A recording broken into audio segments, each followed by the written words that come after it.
ไม่เอาไอ้ตัวปลากับ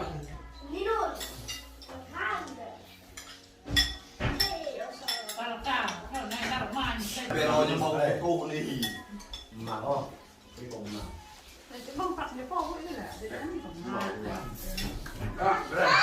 ไปไหนมาเฮ้ยว่าแล้วไปไหนมาเลยก็หันหน้าไปเลยสอนอะไรบางอย่างเหรอฝากเราที่บางอย่าง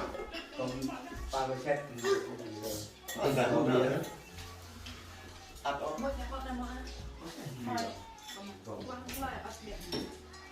จ้างไหมผมจ้างผมแม่ผมแป๊กก่อนแป๊กครับโอ้ครับยืนเลยแล้วก็เล่นก่อนโยนเกมมัน